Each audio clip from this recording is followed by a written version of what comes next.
Hello student, आज हम लोग इंडियन इकोनॉमिक्स का third chapter agriculture feature problems and policies के बारे में स्टडी करेंगे। तो जैसे कि मैंने लास्ट चैप्टर में भी आप लोग को बताया था कि एग्रीकल्चर जो है इंडियन इकोनॉमी में एक बहुत ही इम्पोर्टेंस रोल प्ले करता है। हमारी इकोनॉमिक्स का अबाउट 59% जो पीपल है वो हमारी इकोनॉमी में एग्रीकल्चर से ही बिलोंग करते हैं या फार्मर हैं। तो इसके इम्पोर्टेंस क्या है? जैसे first main source of life, तो यहाँ के जो हमारी पॉपुलेशन है 59%, now at A present time 48.9% जो वर्क फोर्स है इसी सेक्टर में काम करती है। Contribution of national income to income, तो हमारे जीडीपी का लगभग आपका 17.5%, नाउ ये 55.4% जो है, जो टोटल जीडीपी है उसका इकोनॉमिक सेक्टर एग्रीकल्चर सेक्टर ही आपको क्या करता है, जीडीपी में कंट्रीब्यूट करता है। बेस ऑफ इकोनॉमिक डेवलपमेंट, हमारा जो इकोनॉमिक स्ट्रक्चर है उसका जो बेसिक डेवलपमेंट है वो सारा का सारा इंडियन एग्रीकल्चर पे ही डिपेंड करता है। और ये लगभग आपका more than 85% total investment in agriculture is made by private sector, और टोटल एग्रीकल्चर का 85% जो है प्राइवेट सेक्टर का ही इन्वेस्टमेंट इसमें इंट्रोड्यूस होता है। बेस ऑफ इंडस्ट्रियलाइजेशन, हमारे यहाँ जो एग्रीकल्चर सेक्टर है वो हमारे इंडस्ट्री यानी सेकेंडरी सेक्टर का आधार है, और जितने भी रॉ मटेरियल ग्रेन्स हो या क्रॉप्स हो वो यही सेक्टर क्या करता है, आपको सप्लाई करता है।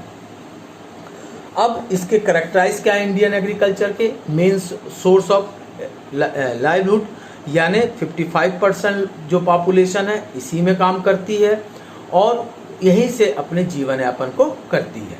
लो ग्रोथ रेट, बट यहाँ का जो एग्रीकल्चर सेक्टर का जो हमारा ग्रोथ रेट है वो बहुत कम है, यानी 2012-13 में ये कितना था, 4.7% के लगभग था। एग्रीकल्चर इज लेबर इंसेंटिव, यानी एग्रीकल्चर सिस्टम जो है यहाँ के जो वर्कर होते हैं वो ट्रेडिशनल फार्मिंग पे बिलोंग करते हैं और वो मॉडर्न टेक्नोलॉजी को डे टू डे क्या कर रहे हैं, अब एडॉप्ट कर रहे हैं।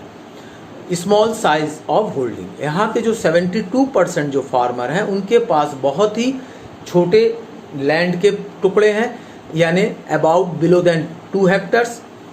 तो ये आपके हमारे इंडियन एग्रीकल्चर के कैरेक्टराइज हैं।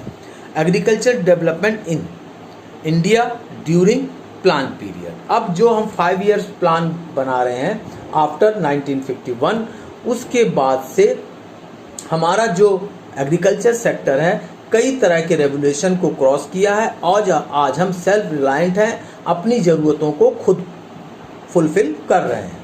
अब 2 important stage of agriculture development in India. पहला ट्रेडिशनल एग्रीकल्चर स्ट्रेटेजी जो कि कब तक चला, 1950-51 से लेकर 1965-66 तक। फिर एवोल्यूशन ऑफ न्यू स्ट्रेटेजी, यानी जिसको हम लोग ग्रीन रेवोल्यूशन के बारे में जानते हैं, ये 1966-1967 के बाद से इस पॉलिसी को हमने क्या किया, फॉलो किया। देन आफ्टर देन हमारे जो ग्रीन रेवोल्यूशन हुए उसका अचीवमेंट क्या क्या मिला? पहला, इंक्रीज इन एग्रीकल्चर प्रोडक्शन, हम लोग HYV सीड का इस्तेमाल करने लगे जिससे कि हमारी जो प्रोडक्शन ग्रोथ थी वो बढ़ गई और हमारी जो प्रोडक्टिविटी पॉजिटिव हो गई। Increase in agriculture productivity, HYV seed use करने से, जहां 1960-61 में हमारी जो थी 2319 केजीज थी एंड 272 केजी रिस्पेक्टिवली कब हो गया, 14-15 में हो गया, 2014-2015 में हो गया। Increase in employment, multi crops program को अडॉप्ट करने के बाद हमारे यहाँ के जो फार्मर थे जो जिनको काम नहीं मिल रहा था, अब उनको क्या हो गया, सेल्फ एम्प्लॉयमेंट मिल गया, अब वो खुद ही काम करने लगे, उनके एम्प्लॉयमेंट में इंक्रीज हो गया।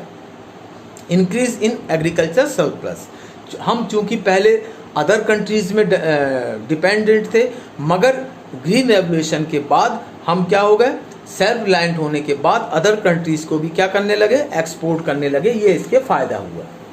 अब failure of the green regulation, पहला लिमिटेड एक्सपेंशन, हमने ग्रोथ की बट उसका जो एक्सपेंशन था वो कुछ ही सेक्टरों में हुआ, पूरे सेक्टरों में नहीं हो पाया।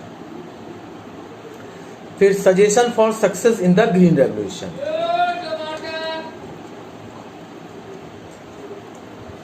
Wide scope. अब ग्रीन रेवोल्यूशन में हमने कुछ सेक्टर को ही अटेंड किया, अगर हम उसको वाइड स्कोप में लेते तो हमारी जो ग्रोथिंग रेट थी या जो हमारा सेल्फ रिलायंट था वो और ज़्यादा स्ट्रांगली ग्रोथ करता है।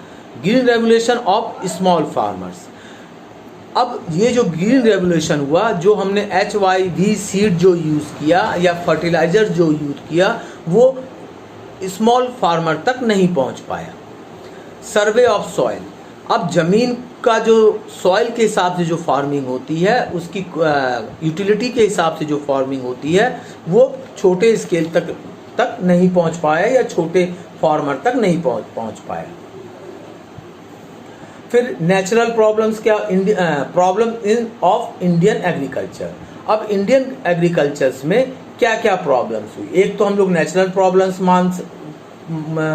है हमारे साथ, दूसरा टेक्निकल प्रॉब्लम्स है, तीसरा इंस्टीट्यूशनल प्रॉब्लम्स है, इकोनॉमिक्स प्रॉब्लम्स हैं और अदर प्रॉब्लम्स हैं। अगर हम नेचुरल प्रॉब्लम की बात करते हैं तो हमारे यहाँ अनसर्टेन रेन होती है, जिससे क्या हो जाता है, फसलों को या क्रॉप्स को काफ़ी नुकसान उठाना पड़ता है। फिर नेचुरल क्लाइमेट्स, हमारे यहाँ के जो फार्मर्स हैं जो क्रॉप्स प्रोड्यूस करते हैं वो नेचुरल क्लाइमेट्स पे ही डिपेंड करते हैं। अगर नेचुरल क्लाइमेट्स में कोई बड़ा चेंजेस आता है तो जिसका नुकसान कौन बेयर करता है, फार्मर ही बेयर करता है। Technical problems, obsolete techniques of production, हम उन टेक्निक्यूज को यूज कर रहे हैं जो कि पुराने हैं या जो कि इस्तेमाल करने लायक अब नहीं है। शॉर्टेज इम्प्रूव्ड सीड, हमारे यहाँ अभी HYV सीड्स की शॉर्टेज है जिसकी वजह से हमारी ग्रोथ रेट कम है। फिर इसी तरह से institutional problem, sub division and formation of land, अब हमने जैसे बताया है कि ऐसे इंस्टीट्यूशन नहीं है जो कि ज़मीनों को उसके प्रोडक्टिविटी के हिसाब से क्या कर सके, डिवाइड कर सके। डिफेक्टिव ट्यूनर सिस्टम, तो ये सारे institutional problem. Economic problem, lack of credit facility, पहले हमारे यहाँ किसानों को क्रेडिट नहीं मिलता था, उधार नहीं मिलता था। डिफेक्टिव एग्रीकल्चर मार्केटिंग सिस्टम, जो एग्रीकल्चर मार्केट था उसमें कई कमी थी, तो ये हमारे इकोनॉमिक्स प्रॉब्लम है।